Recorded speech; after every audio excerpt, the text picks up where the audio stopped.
Gila guys, dengerin gue baik-baik. Kita lagi ada di ambang sejarah atau malah ambang jurang, tergantung dari mana lu ngelihatnya. Pemerintah Indonesia baru aja ngelempar bom atom ke pasar energi global, stop impor solar sepenuhnya, dan tancap gas ke B50, plus maksa percepatan E20. Tapi sebelum gue bedah sampai ke akar-akarnya, gue mau kasih disclaimer tegas tapi santai dulu. Kita di sini bukan pembenci atau pengkhianat negara Indonesia ya, jangan baperan. Kita cuma mau melihat Indonesia dari kacamata yang berbeda, kacamata yang kritis, tajam, dan realistis, demi kewarasan kita bersama sebagai rakyat yang bayar pajak. Logikanya gini bro, kalau lu cuma dengerin narasi swasembada, tanpa tahu resiko di belakangnya, lu itu bukan patriot, lu itu cuma konsumen propaganda. Hari ini, gue bakal bongkar kenapa kebijakan ini bikin keder Uni Eropa, kenapa Amerika mungkin bakal sewot, dan kenapa mesin mobil lu mungkin bakal batuk-batuk kalau kita nggak siap. Ini bukan sekadar ganti bahan bakar, ini adalah perang geopolitik lewat tangki bensin. Let's dive deep. Segmen 1. Kutukan CET dan bocornya devisa kita. Dengerin gue, kenapa sih pemerintah ngebet banget? Skakmatnya ada di satu istilah, CAD, alias Current Account Deficit. Selama berpuluh-puluh tahun, Indonesia itu kayak ember bocor. Kita ekspor batu bara, kita ekspor sawit. Dapat duit banyak? Iya. Tapi duitnya balik lagi ke luar negeri cuma buat beli apa? Minyak mentah dan BBM olahan. Data nggak bisa bohong guys. Kita itu net importir minyak sejak tahun 2004. Saban tahun, puluhan hingga ratusan triliun rupiah melayang cuma buat menuhin perut mesin kendaraan kita. Gila nggak tuh? Kita punya sumber daya alam melimpah, tapi kita budak harga minyak dunia yang ditentuin sama orang-orang di Riyadh atau Houston. Nah, sekarang logikanya gini bro. Kalau kita stop impor solar dan ganti pakai minyak sawit hasil tanah sendiri, CPO, kita nahan devisa itu tetap di dalam negeri. Secara makroekonomi, ini langkah jenius. Rupiah bisa lebih stabil karena kita nggak butuh borong dolar buat bayar solar impor. Tapi pertanyaannya, apakah semudah itu? Apakah kita cuma tinggal peras sawit, masukin ke tangki, dan beres? Kagak bro, ada harga mahal yang harus dibayar buat sebuah kemandirian. Segmen 2. B50, senjata makan tuan atau master stroke. Sekarang kita bahas menu utamanya, B50. Artinya, 50% minyak sawit, 50% solar. Ini rekor dunia guys. Belum ada negara yang senekat ini. Brazil aja yang jagoan biofuel masih main di level bawah kita. Kenapa kita gaspol? Selain soal devisa tadi, ini adalah jari tengah raksasa buat Uni Eropa. Dengerin gue, Uni Eropa itu cerewet banget soal EUDR, European Union Deforestation Regulation. Mereka mau boikot sawit kita dengan alasan lingkungan. Nah, Indonesia lewat kebijakan B50 bilang begini, oh, lu nggak mau beli sawit gue? Ya udah, gue telan sendiri aja buat bahan bakar. Lu nggak usah sok ngatur-ngatur. Ini adalah manuver geopolitik tingkat dewa. Kita nggak lagi bergantung sama pasar Eropa yang standar gandanya selangit itu. Tapi, ada tapinya nih. Konsumsi domestik CPO bakal melonjak drastis. Logikanya gini bro, kalau sawit lu semua dipakai buat bikin B50, terus stok buat minyak goreng di mana? Jangan sampai kita bisa jalan-jalan naik bus pakai B50, tapi di dapur emak lu nangis karena harga minyak goreng naik lagi gara-gara rebutan bahan baku. Skakmat atau malah bunuh diri ekonomi. Ini yang lagi dipertaruhkan. Segmen 3. E20, mimpi etanol yang telat panas. Bukan cuma solar, mesin bensin juga mau disikat lewat E20. Campuran 20% etanol.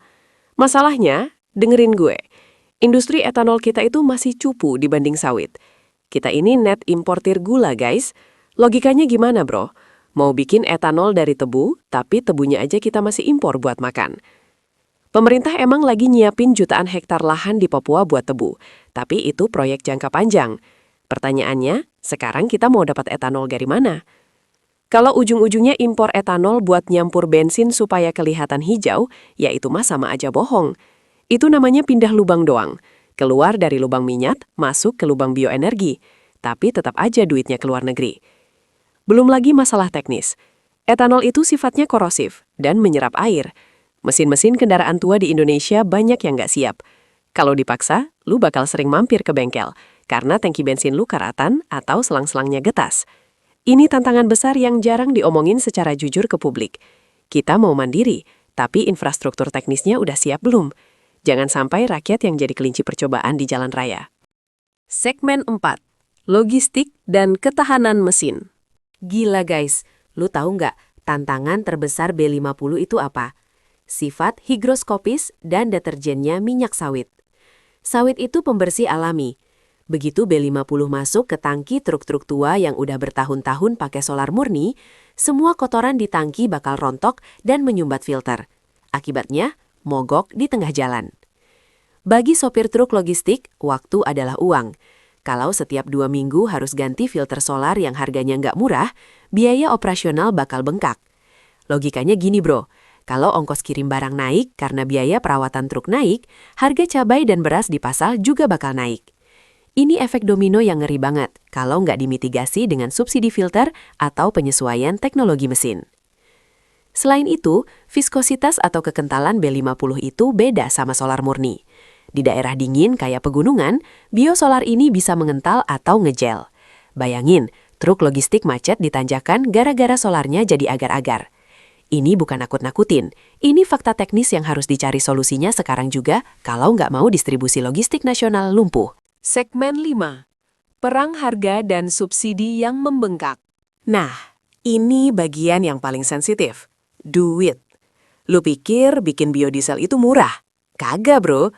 Seringkali harga produksi biodiesel itu lebih mahal daripada solar fosil. Terus, kok harga di SPBU bisa tetap murah? Ya karena disubsidi.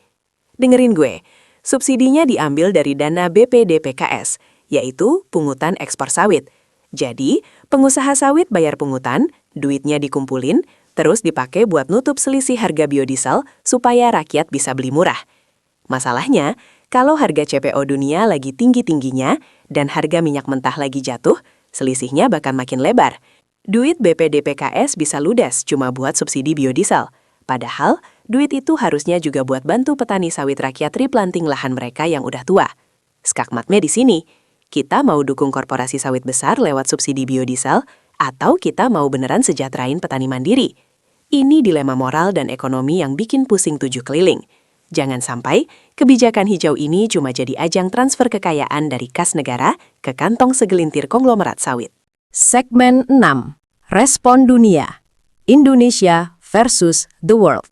Dunia lagi ngeliatin kita dengan tatapan campur aduk. Ada yang kagum, ada yang sinis, ada yang ketakutan. Amerika Serikat mungkin bakal mulai risih karena pangsa pasar kedelai mereka buat biofuel bisa keganggu kalau Indonesia sukses jadi role model bioenergi. Uni Eropa udah jelas mereka bakal makin kencang teriak deforestasi. Tapi logikanya gini bro, kita ini negara berdaulat. Selama ini negara barat enak banget pakai energi fosil buat bangun industrinya sampai kaya. Sekarang giliran kita mau pakai sawit sendiri, malah dilarang-larang pakai alasan lingkungan. Ini namanya neokolonialisme hijau. Indonesia lewat B50 dan E20 lagi nunjukin kalau kita punya daya tawar. Kita punya senjata yang nggak dimiliki negara lain. Kalau kita berhasil, kita bakal jadi pemimpin global dalam transisi energi berbasis nabati. Kita nggak perlu lagi sujud-sujud ke OPEC atau ketakutan kalau ada perang di Timur Tengah yang bikin harga minyak melonjak. Ini adalah langkah berani untuk keluar dari hegemoni energi fosil yang dikuasai negara-negara adidaya. Segmen 7. Kesimpulan. Perjudian terbesar abad ini. Jadi, kesimpulannya apa? Gila guys, Indonesia lagi main poker dengan taruhan yang sangat tinggi. B50 dan E20 bukan cuma soal mesin, ini soal kedaulatan, soal harga diri bangsa, dan soal masa depan ekonomi kita. Kalau ini berhasil, Indonesia bakal jadi Arab Saudinya green energy. Kita bakal punya kendali penuh atas harga energi domestik, devisa kita bakal gemuk, dan rupiah bakal sakti. Tapi kalau ini gagal gara-gara eksekusi yang berantakan, mesin kendaraan rakyat rusak dan harga pangan melonjak karena rebutan sawit, ya lu tahu sendirilah apa yang bakal terjadi. Kerusuhan karena urusan perut itu bukan hal yang main-main. Logikanya gini bro, kita butuh transparansi. Kita butuh teknokrat yang jujur, bukan cuma penjilat yang asal bapak senang. Kita dukung kemandirian energi. Tapi kita juga harus kritis sama setiap rupiah yang keluar dan setiap dampak lingkungan yang terjadi. Dengerin gue, masa depan ada di tangan kita. Apakah kita bakal jadi pemenang dalam perang energi ini atau cuma jadi penonton yang gigit jari? Waktu yang bakal jawab. Yang jelas, mulai sekarang, setiap kali lu isi bensin atau solar, lu sadar bahwa di dalam tangki itu ada pertaruhan besar buat masa depan Republik ini. Gue Artara, stay smart, stay critical, dan tetap waras di tengah gempuran narasi. Skakmat!